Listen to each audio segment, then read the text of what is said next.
Assalamualaikum warahmatullahi wabarakatuh. Alhamdulillahi wa kafa, wassalatu wassalamu ala rasulihil mustafa wa ala alihi wa sahbihi wa man ihtada. Amma ba'du. Yang kami hormati para alim dan ulama, khususnya guru kami, beliau Bapak Arif Hasanul Muna selaku dosen pembimbing mata kuliah analisis sanad hadis, yang semoga selalu dilindungi oleh Allah Subhanahu wa taala. Amin ya rabbal alamin. Pada kesempatan kali ini saya akan menjelaskan satu tema dari buku beliau yang berjudul Metode Penelitian Sanad dan Matan Beragam Versi, yaitu yang berjudul Analisis Penyebaran Hadis. Teman-teman yang kami banggakan, sudah tidak asing lagi hadis jika ditinjau dari etimologi yang artinya al-akhbar atau informasi. Sedangkan hadis ditinjau dari terminologi berarti segala informasi baik mengenai ucapan, perbuatan, dan juga ketetapan dari Nabi Muhammad SAW. Informasi-informasi mengenai Nabi Muhammad SAW yang disampaikan oleh para perawi atau orang yang meriwayatkan bagi umat Islam, ada generasi awal seperti generasi para sahabat, kemudian diikuti generasi tabi'in dan juga generasi tabi'in. Seperti halnya yang kita ketahui, Nabi Muhammad SAW wafat pada tahun 11 Hijriah. Sebenarnya Nabi Muhammad SAW sudah mempersiapkan ekspedisi untuk memperluas ajaran agama Islam ke beberapa daerah seperti halnya Syam. Bahkan beliau telah mengutus sahabat Usama bin Zaid untuk memimpin ekspedisi tersebut. Namun nyatanya Nabi Muhammad SAW sebelum melakukan ekspedisi tersebut, beliau dijemput oleh Allah Subhanahu Wa Taala.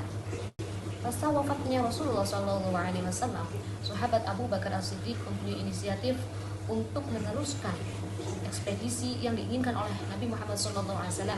Kemudian sahabat Abu Bakar menjalankan ekspedisi tersebut ke berbagai negara seperti Syam. Kemudian beliau alhamdulillah berhasil menaklukkan negara-negara tersebut dan berhasil dikuasai oleh Islam. Di berbagai daerah dan negara yang baru tersebut, kemudian para sahabat mengajarkan agama Islam. Mereka mendirikan masjid dan juga mendirikan pusat pendidikan Islam.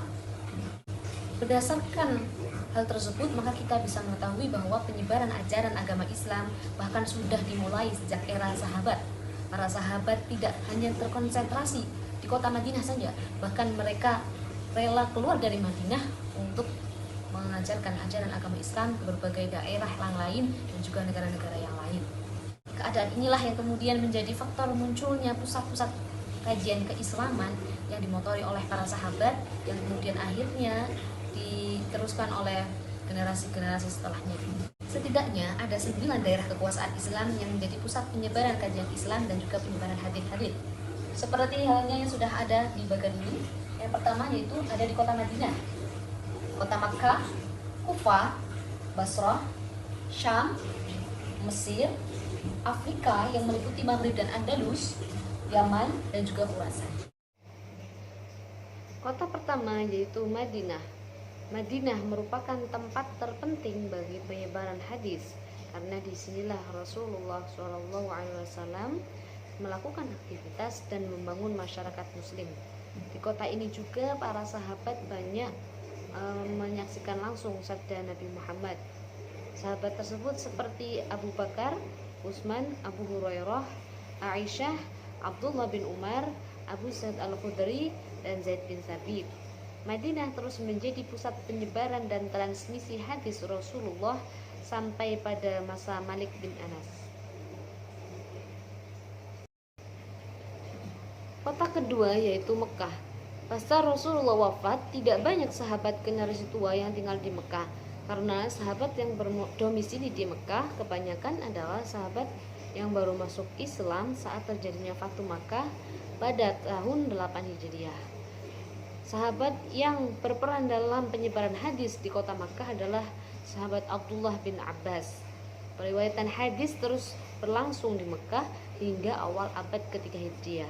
Tokoh ternama pada masa itu yaitu Humaydi dan Sa'ad bin Mansur. Namun ketika memasuki tahun 300-an Hijriah, periwayatan di Mekah ini mulai surut. Yang ketiga yaitu Kufah. Umat Islam berhasil menguasai Irak pada tahun 17 Hijriah. pada masa pemerintahan Umar bin Khattab. Kufah itu adalah merupakan bagian dari Irak. Tercatat ada 300 sahabat yang mengikuti Baiat Aqobah dan 70 sahabat yang mengikuti perang Badar yang berpindah ke kota Kufah. Sahabat Abdullah bin Mas'ud adalah sahabat yang secara resmi diutus oleh Khalifah Umar. Posisi Kufah yang sangat strategis untuk penyebaran Islam ke daerah timur pada masa berikutnya, yaitu di Persia dan Khurasan, sehingga sanad para tokoh hadis dari Khurasan dan Persia kebanyakan bersambung dengan perawi di Kufah.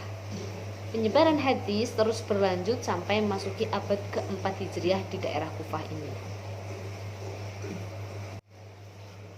Selanjutnya di kota Basrah. Sahabat Nabi yang pertama kali masuk ke daerah Basrah adalah sahabat Utbah bin Ghazwan. Namun setelah sahabat Utbah bin Ghazwan, banyak para sahabat lain seperti Abu Musa al-Asy'ari, Imran bin Husain, Abi Barzah al-Aslami, dan Anas bin Malik yang menyusul ke daerah Basrah. Basrah menjadi daerah yang sangat terkenal dalam periwayatan hadis pada masanya, karena hampir semua ulama hadis yang hidup di abad kedua dan ketiga pernah menginjakkan kaki di Basrah untuk mempelajari hadis Nabi. Daerah selanjutnya adalah Syam. Tercatat di daerah Syam ada 30 sahabat.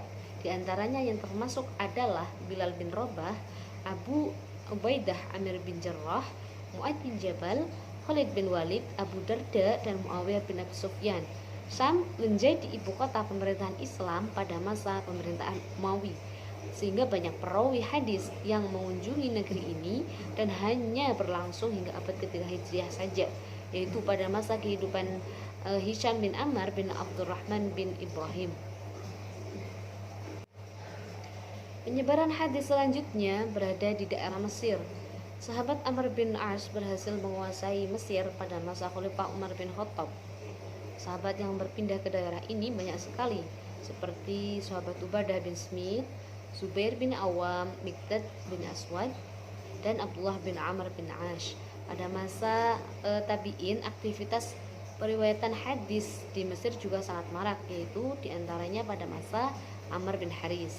Kajian periwayatan hadis terus berlanjut hingga masa tokoh terkenal, yaitu Abdullah bin Wahab, Imam Syafi'i, dan Ibnu Qasim.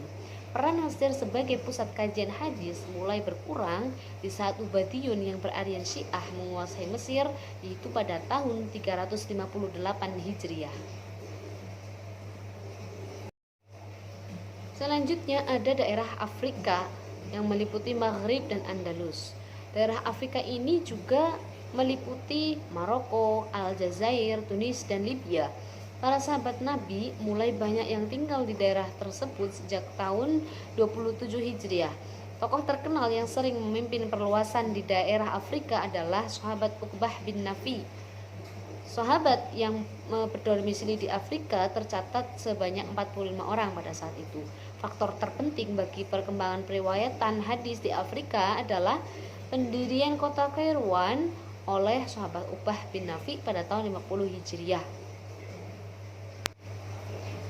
Kemudian ada daerah Yaman.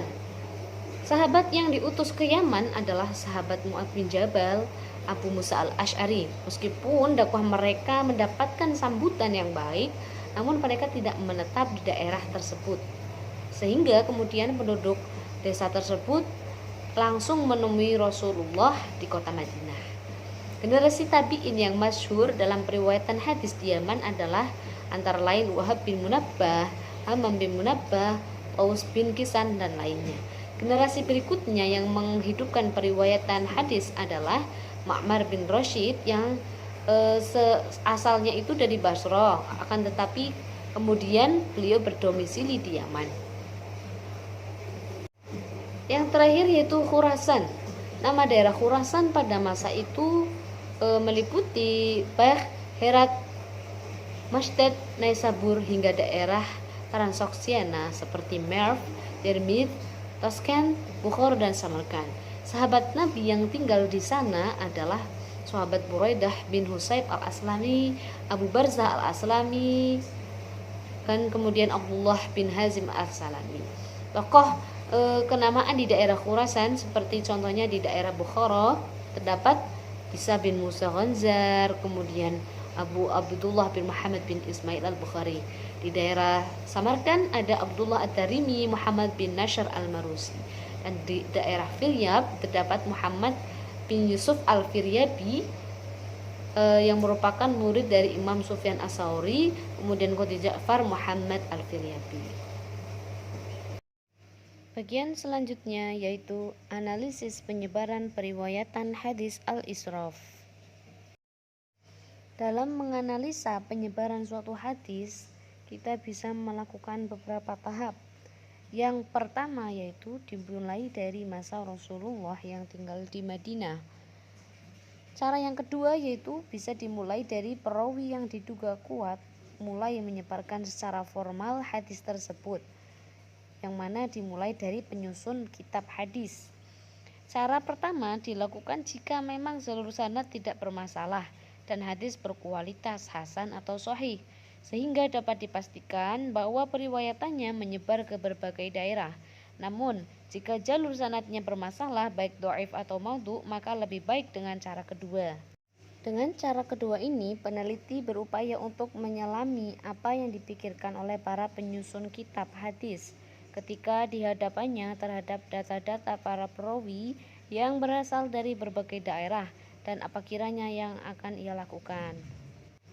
Seperti contoh yang terdapat pada hadis al-israf yang berbunyi inna minas sarofi an ta'kula kulla mashtahaita. Hadis ini merupakan hadis yang sangat diragukan penisbatannya kepada Rasulullah. Penyebaran hadis ini secara formal dapat dilihat dalam tabel berikut ini. Dikarenakan keautentikan hadis al-israf sangat bermasalah, maka proses penyebaran hadis ini perlu diklasifikasikan menjadi 3 tahap. Yang pertama yaitu proses periwayatan dari Nabi hingga Nuh bin Dhakwan yang melalui sahabat Anas bin Malik dan Al-Hasan al-Basri.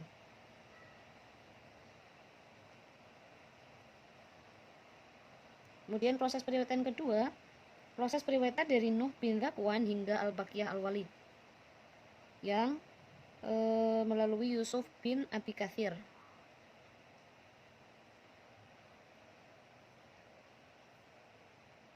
Sedangkan proses yang ketiga yaitu proses periwayatan pasca Al-Baqiyah bin Al-Walid setelahnya ya.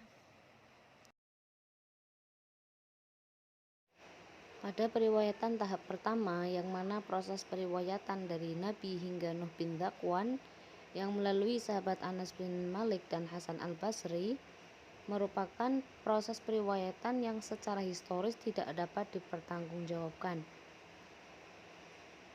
Kejadian yang dapat direkonstruksi adalah bahwa hadis al-israf dianggap sebagai sabda Nabi mulai terjadi di tangan Nuh bin Dhakwan. Dia telah melakukan kekeliruan dalam menisbatkan hadis al-israf dan juga mencantumkan jalur sanad al-Hasan dan Anas bin Malik sebagai sanad hadis tersebut. Dari data yang ada, setidaknya dapat disimpulkan bahwa penisbatan hadis al-israf kepada Nabi pertama kali terjadi di Basrah dan yang melakukannya adalah Nuh bin Dhakwan. Sedangkan pada tahap kedua yaitu dari Nuh bin Dhakwan sampai masa Baqiyah bin Al-Walid terjadi pergeseran periwayatan hadis ini dari Basrah ke Syam. Namun karena Yusuf bin Abi Katsir, guru Baqiyah, itu tidak diketahui domisilinya, maka pergeseran periwayatan yang terjadi tidak dapat dipastikan. Pada tahapan ketiga, penyebaran hadis ini baru bisa dipastikan secara historis. Dari periwayatan Baqiyah bin Al-Walid, hadis ini mulai menyebar dan banyak diriwayatkan oleh orang-orang. Jika diamati pada awal abad ketiga, periwayatan hadis ini berpusat di Syam. 7 murid Baqiyah bin Walid semuanya beraktivitas di daerah Syam. Dari murid-murid Baqiyah bin Al-Walid yang 7 orang tersebut, hadis ini pada masa berikutnya mulai menyebar ke berbagai daerah. Hal ini karena Syam waktu itu merupakan salah satu pusat kajian hadis, sehingga banyak para ulama hadis dari berbagai daerah yang menyempatkan diri untuk menjunjungi dan mempelajari hadis dari ulama-ulama yang tinggal di sana. Demikianlah sedikit penjelasan dari kami.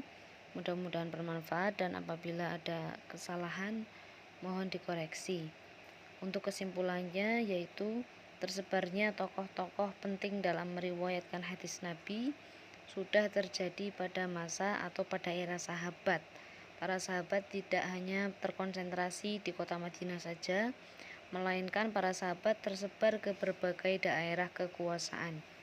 Keadaan ini menjadi faktor munculnya pusat-pusat kajian keislaman yang dimotori oleh para sahabat dan kemudian diteruskan serta dikembangkan oleh generasi setelahnya. Dalam menganalisa suatu penyebaran periwayatan hadis, maka kita dapat melakukan dua cara seperti yang sudah disebutkan. Yang pertama, dimulai dari masa Rasulullah yang tinggal di Madinah. Kemudian kedua, kita bisa melihatnya di mana dimulai dari perawi yang diduga kuat mulai menyebarkan secara formal hadis tersebut, atau dimulai dari para penyusun kitab hadis. Sekian dari kami. Akhir qoli billahi taufiq wal hidayah. Wassalamualaikum warahmatullahi wabarakatuh.